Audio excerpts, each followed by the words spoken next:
but a very dangerous surrounding over there. Yeah, but I'll take on Schmiegel. That's his name, right? Yeah. There you go. So, Ladies and Gentlemen, ein unfassbar toller Tag mit einem unfassbar tollen Gast heute. Der singt einen Song, in den Song bin ich verliebt und deshalb auch ein kleines bisschen in ihn. Das weiß er allerdings noch nicht. Das wird sich jetzt im Interview, glaube ich, herauskristallisieren. Und zwar Lauv bei uns heute. Tag, hello, Lauv. Hey, how are you? I'm very good. It's so good to have you because everyone at Kiss FM is such a huge fangirl, aka fanboy of your song. It's so good to be here. Thank you so much. First of all, congratulations. I mean, your song has become a huge hit here in Europe. How does it feel? It's really crazy, honestly. Yeah, I mean, it's cool to like be here and like actually see it more firsthand because, you know, I live in LA and I've just been like hearing about it, like, you know, the song going platinum in Australia and stuff. And it's like, hasn't really been a reality till I've been, you know, been on this trip now. We definitely have to talk about your music skills and, of course, the songs that you wrote for other artists. I mean, there are some huge names who can say, hey, Lauv really wrote a song for me.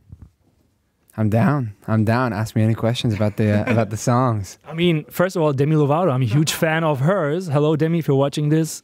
Such a cool girl. Yeah, hell yeah. How was it to work with these huge names? Awesome. I mean, you know, every song's a little bit different. That song was really cool just because, you know, like I've been friends with Cheat Codes for a while, especially Trevor. And, you know, and I originally started the song with some friends in New York. And then when we sent it to them and they loved it. And then, you know, the way we found out actually about Demi being involved, we had no idea for a while. And then we got an email that said, we have like the perfect A-list female superstar who wants to be a part of the song, but we can't tell you who it is until she comes back from Africa.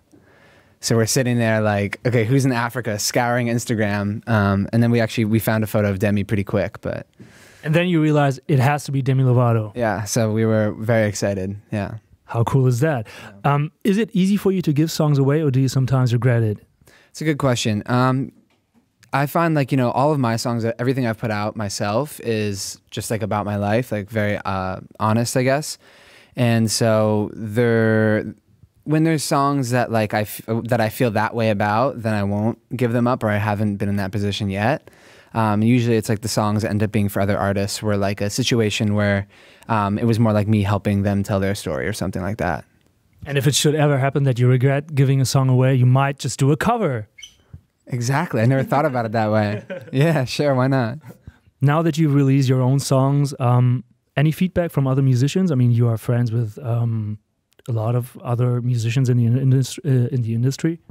Yeah, you know, it's been really cool because like you know, in LA, I'm friends with like a lot of different songwriters and producers who are behind the scenes, and it's been really cool for me to kind of get support from them, you know, and also watch some of them do their thing. Where, you know, I think music's in a really cool place where, you know, more and more people who were like really dope songwriters and producers are stepping out from behind the scenes. You know, people like Julia Michaels and stuff. So.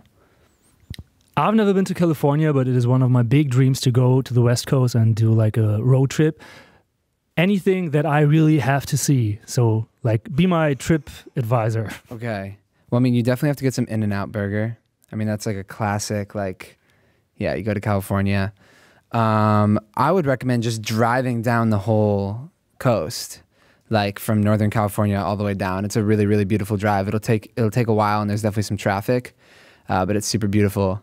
And then I don't know what are beaches like. Actually, you guys wouldn't have beaches here, no. At least not any beautiful ones with palm trees and stuff. Yeah, no. So definitely hit some beaches. Yeah, there's some weird beaches for sure. You'll meet some weird people. So any traumatizing experiences you made at these beaches, or?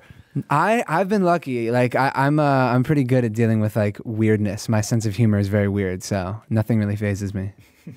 Of course, I shouldn't have said that right now. Now you're about to do something that's gonna faze me. It is so cool. You're gonna be on tour together with Ed Sheeran. Is that kind of crazy? More than kind of crazy. It's like I actually found out when I was going on a run in LA in the morning. Just woke up, normal day, took a run. It was sunny, of course. And in the middle of the run, my manager gives me a call, and I was like, "Oh, let me call you back," obviously. And he's like, "Wait. Well, what do you think about opening for Ed Sheeran in Southeast Asia and arenas?" And so that's how I figured it out. So imagine going on a run and getting news like that. Crazy. I mean, then you obviously told your family and friends. What was their reaction? Yeah, first people I called were my parents. Yeah, I think those are like kind of always the first people I call. And yeah, I mean, they totally flipped out, you know, because they've been supporting me since I was a kid and, you know, watching me grow. And I've been super lucky. They've always been supportive. But I think for them to really see something like this big happening is really cool. So they're actually coming to a show. So I'm excited, flying all the way to Asia. How cool. Ed Sheeran also co-wrote A Different Way, right? Yeah. So how did that all happen? So me and Snake had been following each other on Twitter for a little while, and then he DM'd me actually saying he's a big fan, and of course, you know, the feeling's super mutual. And then like before I knew it, we had a song in our inbox that was it was a song that Ed Sheeran had co-written.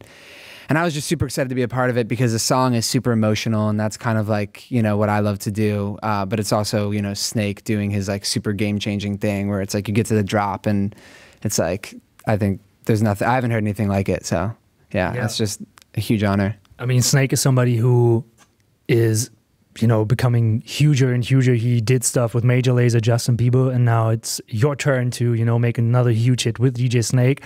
Any feedback from him so far? I mean, he said that he's a huge fan of yours. How did the song happen? So what was the final work when you decided to do that song? How did that all happen? Yeah, no, I mean, he's been awesome. He also, I don't know if you guys have seen, he keeps posting these videos of like really fun. There's like a little kid like signing some of the words and stuff and doing these crazy dance moves.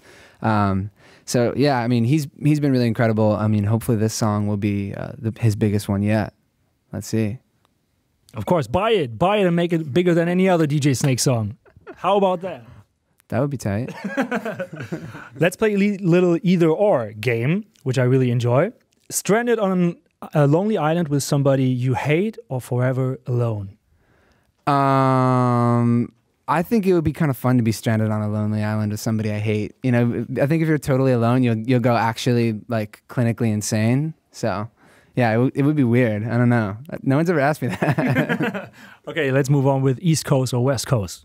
Oh man, definitely. Well, it's actually hard because I was born on the West Coast, but New York City, can I say? New York City still has my heart. Live in the world of Harry Potter or Lord of the Rings? Well, to be honest, it's been such a long time since I've watched either series, but I have very interesting memories of watching Lord of the Rings, so we'll say Lord of the Rings. But a very dangerous surrounding over there. Yeah, but I'll take on Schmeagol. That's his name, right? Yeah. There you go. What would you say is more worse? Bad drivers in traffic or huge lines at stores? Definitely bad drivers in traffic. Yeah, by far. Yeah. Are there some situations that totally drive you crazy?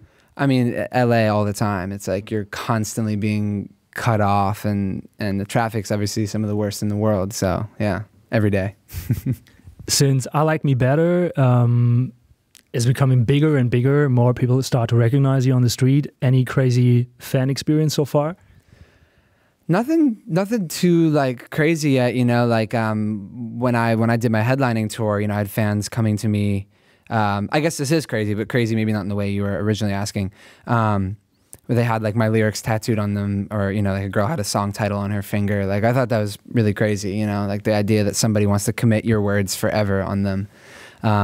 Yeah, so that's really cool. That must be very humbling, right? Yeah, very, very, very humbling. So thank you everybody who just, you know, started to decide I want to have a lyric from you on my body. That's totally crazy. Thank you.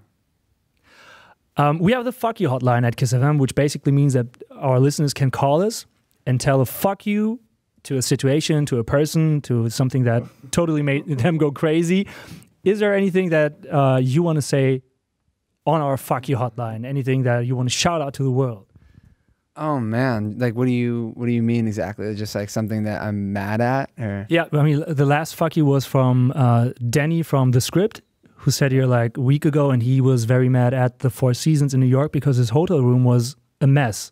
And the view from his hotel room from the window was straight into another apartment, and he didn't like it.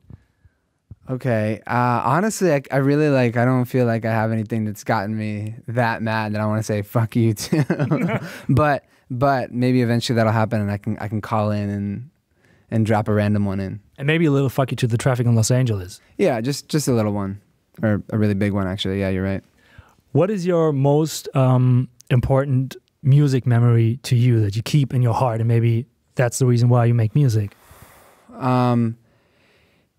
It's tough because, you know, I've been doing it, I guess, like my whole life. I guess, you know, like really something that I always try to like keep perspective of, and really kind of where my life started to change from focusing on trying to be a songwriter and producer for other artists, and then, you know, releasing my very first song as Lauv a couple of years ago. And that was just like this experience of like, for the first time in years, writing a song that was just like really real about my life, and like it was like not filtered, and it was kind of like a scary feeling. But, you know, I try to wake up every day and like realize like that's what I'm here to do, is to just like be vulnerable with people, because at least for me, that's like the most freeing feeling, I guess. And so it would be amazing, you know, if I can inspire other people out there who are, you know, who everybody goes through the same stuff, right? Everybody has like the same, I mean, you don't have the exact same life situation, of course, but the same kind of issues, you know, that we all go through. And I think people are afraid to share them. So yeah, I think just remembering to do that, and it's a really freeing thing to do. So you're a very young artist who's starting a career in a business that is not so easy. I mean, the entertainment industry can be tough from time to time. Did you ever experience the tough sides of this industry yet, or everything cool so far? It's been, I mean, yeah, it's tough to say. I really can't complain, just because like even when I get like exhausted, like, or I have like 1 hour of sleep or something, which literally happened recently, I get in a bad mood. But then like I realize that like I don't have like a real job, so I'm just super lucky. Yeah, nothing too crazy yet, I guess. When artists realize at a young age that they want to be artists, that they want to sing or they want to act, sometimes people start looking at them in a funny way. Like, you want to be a singer? Haha, that's never going to happen. But now you're very successful. But did that ever happen to you? Yeah, it's actually something that really drove me a lot, actually. When I was a little kid playing in like one of my first bands ever, I'll never forget that. And he was probably right, you know, at the time. But our friend's dad was like, "You guys need to get a new singer." And I wasn't in the room, but they just told me that. And like that, whatever, it's a huge fuel for me, you know. And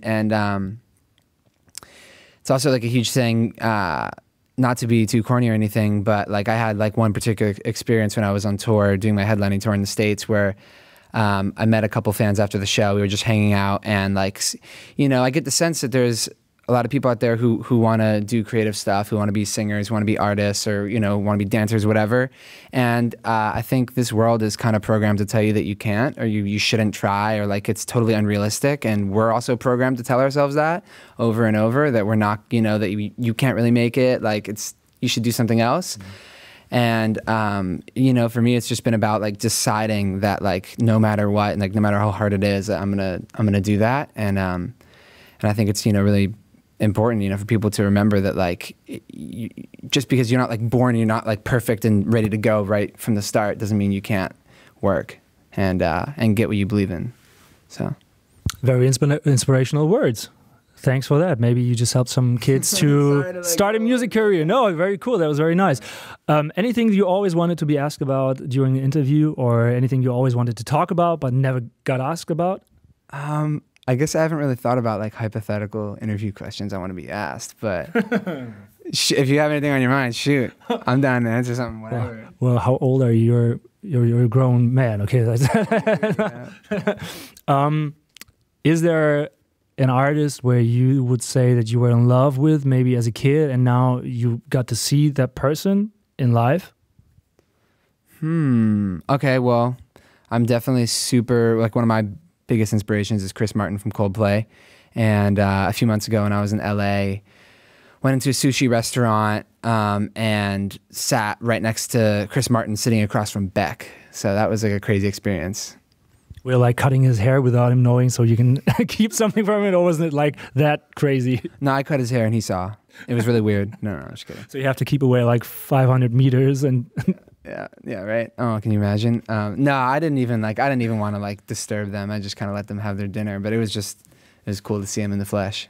That's very polite of you I mean, your fans are very super excited for new music coming up. DJ Snake and you got something going on. When can we expect a new record, a new album? Got a new song coming out Friday called Easy Love. I'm really excited about. And from there, just finishing a lot of new music between the touring and actually about to announce even more touring. So everybody who's hitting me up from all over the world, there'll be some places I haven't been to yet for sure. And yeah, and then just a lot of new music after the song Friday. So. Very cool. Und Lauv wird jetzt auch gleich performen. Lauv, you're going to perform for us. Let's do it. 2 live songs. I'm very excited about that. A lot of success. It was very cool to have you here. Yeah, see you next time, man. Yeah, thanks so much. Kiss FM.